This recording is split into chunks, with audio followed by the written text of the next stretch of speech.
Baik, bismillahirrahmanirrahim. Assalamualaikum warahmatullahi wabarakatuh. Oke. Alhamdulillah. Betapa sialnya saya harus mengajar kalian jam 9 malam, malam minggu lagi ya. Saya kira sudah lewat semester kemarin saya harus ketemu kalian di malam minggu. Ternyata lebih buruk lagi. Gak apa-apa ya.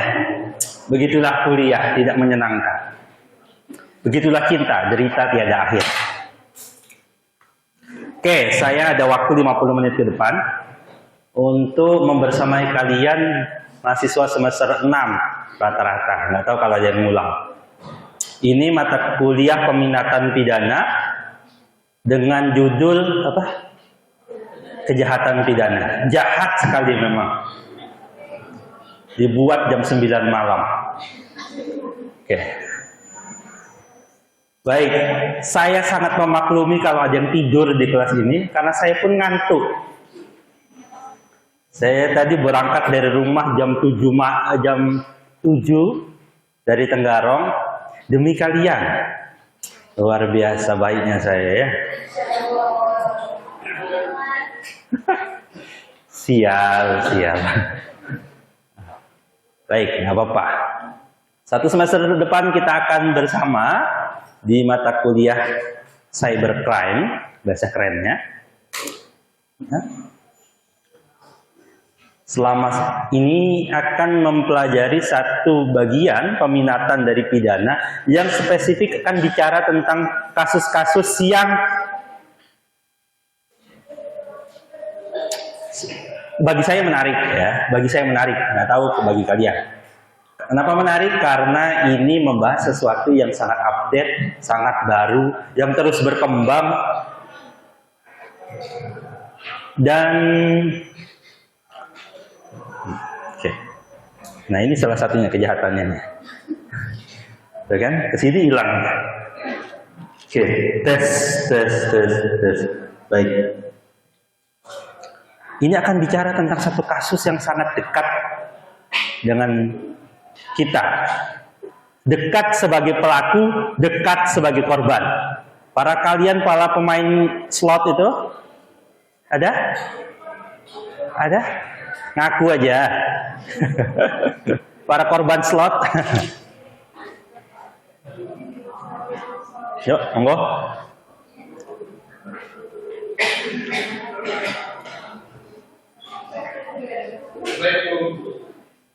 Oh banyak ya? Kelas ini kok banyak banget? Oke.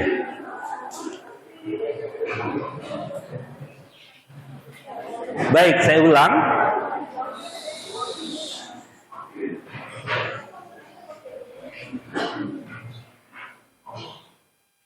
Oke. Selama satu semester depan kita lebih banyak akan membahas tentang kasus. Kenapa? Karena sebenarnya kalau materi spesifiknya ada di Open Learning. Sekali lagi, saya wajib menjelaskan ini. Walaupun kalian sering ketemu saya, tapi saya akan ulang terus ini. Pertama, kewajiban saudara hadir di kelas ini secara hybrid. Maksudnya apa? Saudara hadir secara offline seperti ini, di malam minggu yang tidak menyenangkan ini.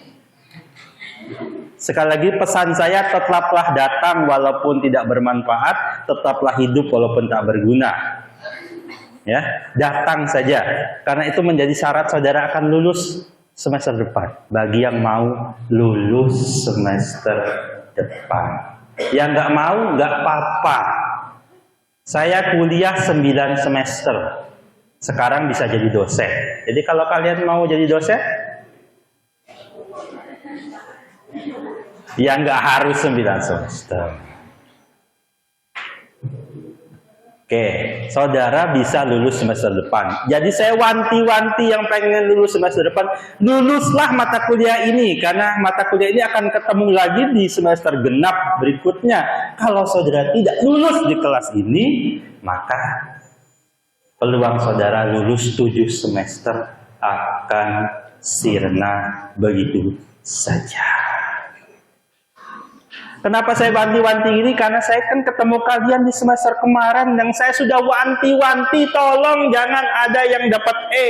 Ternyata banyak. Ngaku saja. Ya, karena saya tahu nilainya. Yang dapat E itu banyak. Ya. Saya tidak mau mengeluarkan nilai E, tapi saudara yang minta, dia terpaksa saya kasih nilai E. Ya. Maka saya minta pertama, kenapa ada yang tidak sampai itu? Pertama, karena mereka tidak memenuhi kehadiran di kelas. Jadi tolong presensinya jangan lupa untuk diisi. Oke. Yang kedua, tolong open learning-nya dipenuhi. Belum bisa saya share hari ini karena yang mengampu mata kuliah sebelumnya itu bukan saya, jadi saya perlu diutak-atik untuk bisa sesuai dengan kalian. Oke, tapi tolong penuhi, karena di semester kemarin di kelas yang sama orang-orangnya ini juga ada lebih kurang 10 orang yang tidak memenuhi open learning. Nggak usah ngaco, nggak usah. Cukup terima nasibmu aja. Ya gitu. Ada. Kan kata semester kemarin orang ini juga kan? Ada. Lalu yang saya pastikan tolong penuhi tugas UTS dan UAS-nya. Tugasnya apa? Sama seperti semester kemarin. Perlu saya jelaskan? Tidak, Pak.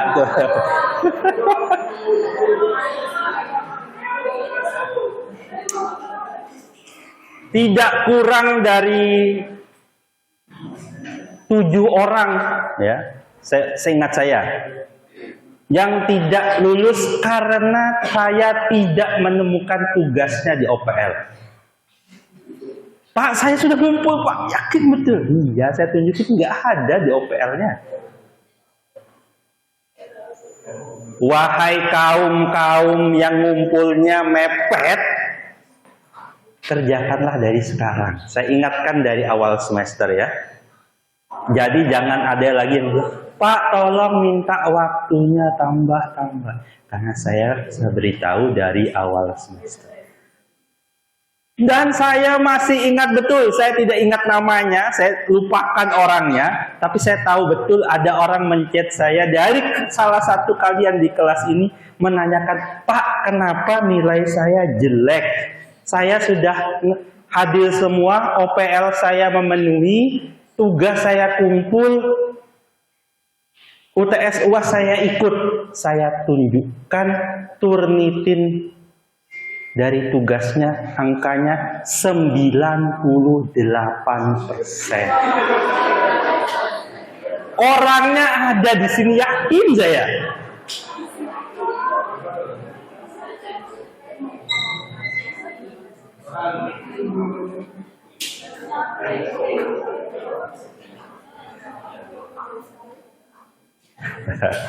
Ya, saya masih ingat karena chatnya masih saya simpan sampai sekarang. Saya bukti kalau orangnya protes, saya masih ingat. Turnitinnya saya punya 98%. Yang dia rubah cuma nama penulisnya. Ngaku, nggak usah ngaku ya, nggak usah ngaku, nggak apa-apa. Biarlah yang berlalu, biarlah berlalu. Karena toh orangnya juga saya sudah kasih nilai E. Nah, tinggal diperbaiki. Oke, gitu ya. Insya Allah, sekali lagi saya sampaikan juga di kelas yang lain. Mungkin kalian ngambil kelas saya atau tidak. Saya orang yang gampang lulus di mata kuliah saya. Asal saudara penuhi presensi, saudara hadir di open learning, saudara progresnya mencukupi, tugas dikumpul dengan benar. Saya tidak minta isinya bagus-bagus amat. Yang penting kalian berusaha membuatnya, bukan berusaha memalsukannya. Oke. Lalu kerjakanlah UTS walaupun nilainya jelek, ada nilainya 20, 30. Kerjakanlah UASnya walaupun jelek nilainya, saya jamin lulus di kelas saya. Berapa nilai untuk lulus? C. Dan itu cukup untuk kalian jadi sarjana, kan?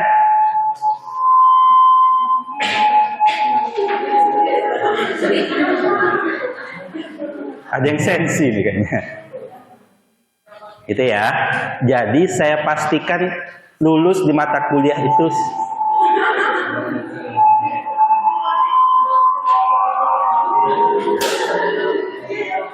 horor sekali kayaknya.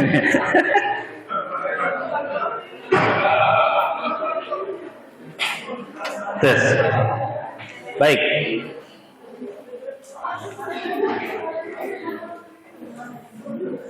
Oke, itu ya.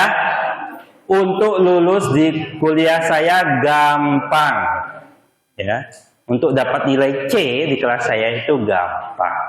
Tugas dikerjakan, hadir dan sebagainya. Berapapun saudara, saya masih akan baik. Jadi yang semester kemarin dapat nilai C, sadar-sadar dirilah. Kenapa saya nilai C? Saya jawab, nilaimu jelek. Ya, tapi lulus, tak? Bahagia kan? Orang tua kalian kalau kalian sarjana kan nggak nanya nilai C-nya berapa. Nilai D itu masih boleh lulus. Ya, punya nilai D1 itu masih boleh lulus. Ya, gitu ya. Saya spill transkrip nilai saya S1 itu ada nilai A, B, C, dan D. Saya lulus dari salah satu universitas fakultas hukum terbaik di negeri ini. Nilai saya A, B, C, D. Aman-aman aja sampai sekarang. Ya, masih hidup aja. Itu? Oke. Bagi yang belum pernah mengambil kelas saya sampaikan, tugasnya gampang. Ya, hanya 20-an halaman.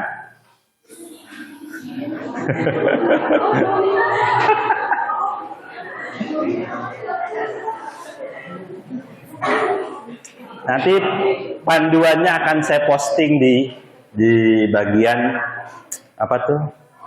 Learning activities, bagian tugas. Silahkan dinikmati. Waktu mengerjakannya selama 1 semester. Gampang banget insya Allah.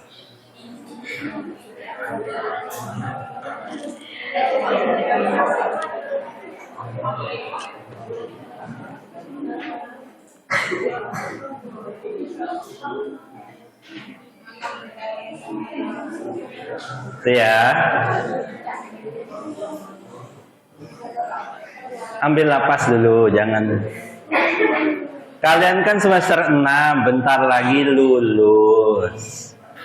Beda sama anak maba semester 1, semester 2 yang sekarang di hadapan saya. Ya.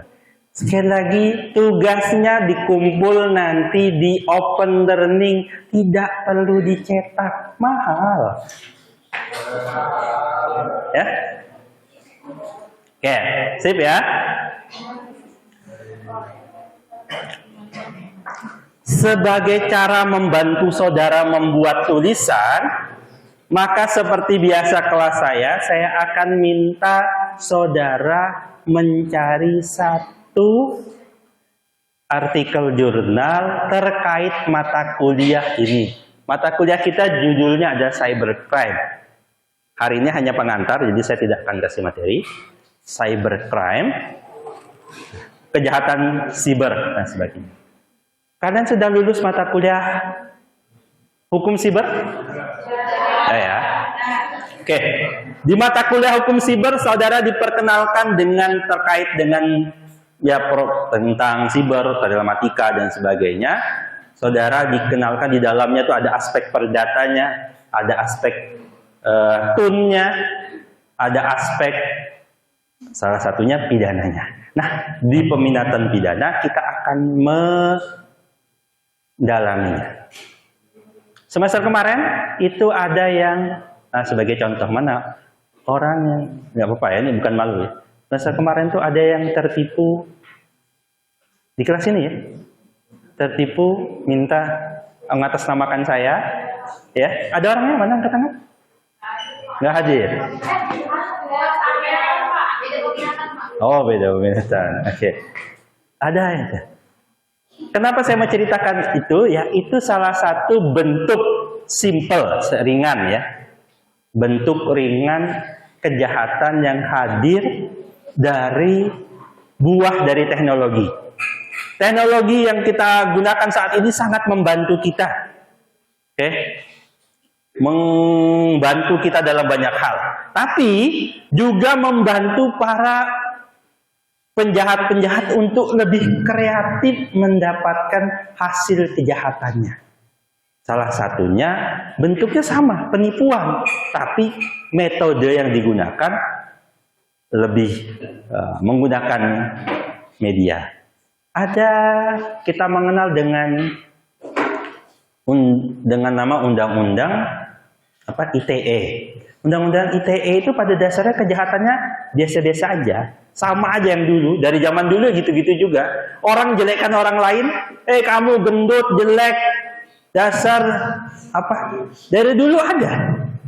Tapi sekarang dia rubah menggunakan sosial media. Sehingga pasal yang dia kenakan bukan lagi pasal penghinaan biasa, nanti mulai menggunakan media. Kenapa? Karena jangkauannya bisa luas dan itu bisa abadi. Sampai sekarang bisa diakses.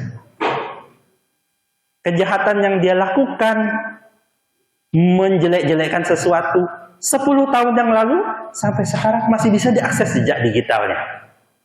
Kalian mengakses situs-situs jelek, mau judi kek, pornografi kek, itu dengan bantuan hal-hal tertentu masih bisa diakses jejak digitalnya sampai sekarang. Akun-akun alay kalian,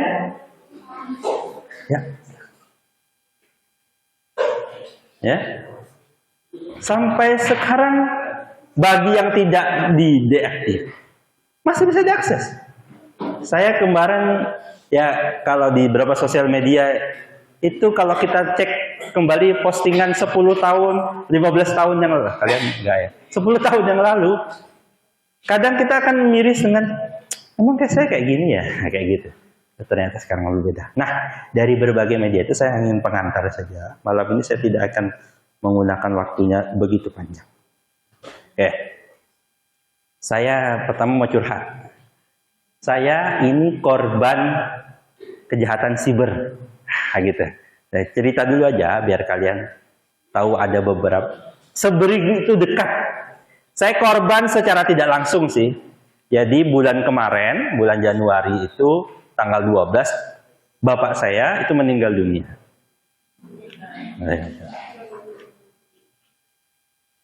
Salah satu karena meninggal dunia banyak hal yang berkaitan dengan beliau yang perlu diurus. Yang salah satu yang tidak saya urus, keluarga saya tidak urus itu adalah akun banknya. Ya, salah satu tabungan almarhum itu kami biarin aja karena nanti aja belakangan tuh ngurusnya belakangan. Toh bagi saya ya aman-aman saja. Di tanggal 2, 3 dan 4 Februari bulan ini dari HP bapak saya yang masih diaktifkan itu tiba-tiba ada notifikasi pengambilan uang sebesar 1 juta. 1 juta. 1 juta. 1 juta. Ya. Baru ketahuan di hari ketiga, 2, 3, 4. Baru ketahuan di 4 Februari kemarin. Oleh ibu saya. Kan HP itu dicuekin aja kan. HP-nya memang masih dinyalakan karena masih banyak urusan di situ. Nah, tahu-tahu terbaca. Baru kita konfirmasi ke bank. Konfirmasi ke bank, dari bank mengatakan ini terjadi penarikan tunai menggunakan kartu ATM. Bank nanya, ATM-nya di mana? Ya ATM-nya ada di rumah, nggak pernah dipakai. Kan saja. Orang kita nggak akses. Apa mungkin ada orang di rumah yang pakai? Enggak.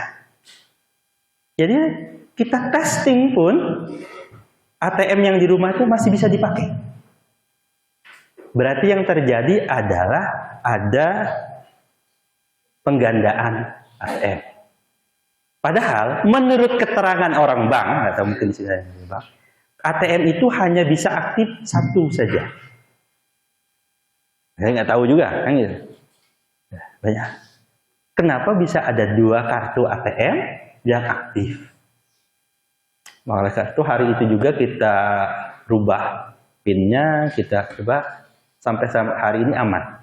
Cuma kita pengen tahu siapa yang ngambil. Karena kalau ditransfer bank tabungan yang lain kita bisa lacak ke bank mana, tabungan apa. Tapi karena dia menggunakan, ya dia cukup canggih juga, dia pakainya kartu ATM, sehingga melacaknya dia juga ngambil bukan di bank yang sama, di ATM bersama, di ATM bank lain, sehingga ketika kita minta rekamannya, ya saudara kalau ngambil uang di ATM itu ada kameranya, dan kamera itu bisa diakses. Masalahnya lagi ketika saya mengkonfirmasi ke bank, kata banknya ini CCTV-nya di bawah kendali bank lain karena dia ngambil di bank lain, sehingga kami butuh proses. Prosesnya 45 hari baru kami bisa mengakses ATM mana dan apakah ada rekamannya. Itu pun belum menunjukkan orangnya terlihat, karena bisa jadi zaman sekarang orangnya pakai masker dan sebagainya. Sampai detik hari ini, sampai saya memulai mata kuliah kejahatan siber ini, hasil 45 hari itu belum ada, karena belum 45 hari. Jadi statusnya saya dan keluarga itu sedang jadi korban kejahatan siber. Kerugiannya 8 juta. Nggak tahu 8 juta bagi kalian itu besar apa kecil? Ya lumayan gitu. Hilangan 8 juta. Tanpa kita tahu apa-apa. Saya pengen akses itu karena saya sedang diamanahi mengajar kejahatan siber. Ternyata memang ada segitunya. Bisa komplotannya dan sebagainya. Itu salah satu. Itu ya. Ternyata itu begitu dekat, dan saya sebagai dosen pengampu, ini adalah bagian dari ahli waris yang jadi korban kejahatan siber yang ya sebenarnya kalau dalam status kejahatan siber itu hal yang agak sepele, penggandaan sebagainya. Ya, tapi ini ada di sekeliling kita yang perlu kita waspadai. Bisa jadi kita jadi korban, bisa jadi orang lain jadi korban.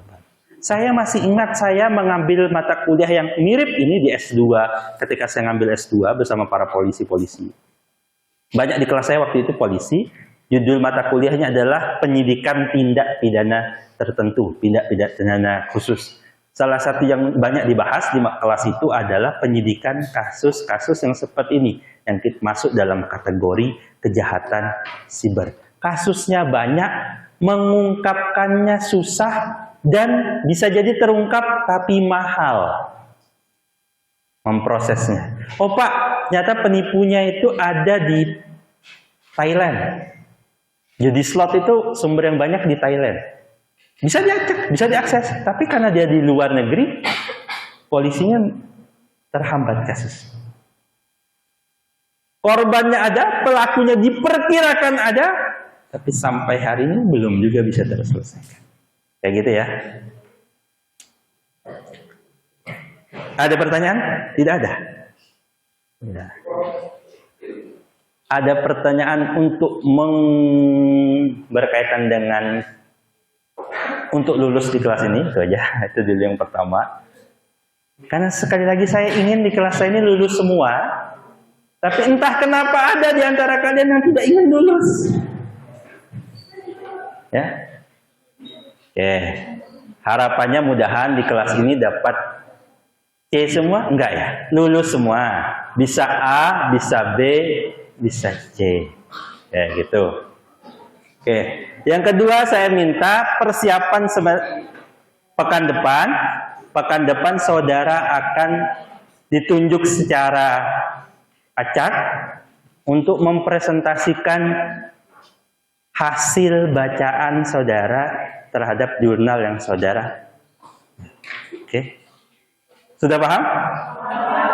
Oke. Sisa waktu yang ada sekitar 20 menit itu saya berikan untuk saudara bersiap mencoba mengakses jurnal ya, untuk persiapan depan. Ya, biar kalian pekan ini pulang lebih cepat dan kalian ngambil napas sedikit. Untuk persiapan semester ini akan panjang, termasuk di bulan puasa besok saudara tetap akan masuk jam segini.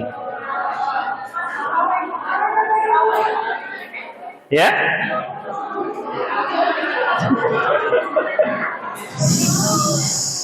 Tenang. Oke? Ada pertanyaan? Kalau tidak ada, saya cukupkan dulu perkuliahannya, memang hanya pengantar. Saya belum bawa materinya. Saya ingin mulai pekan depan saudara mulai membawa masalah di kelas ini. Oke?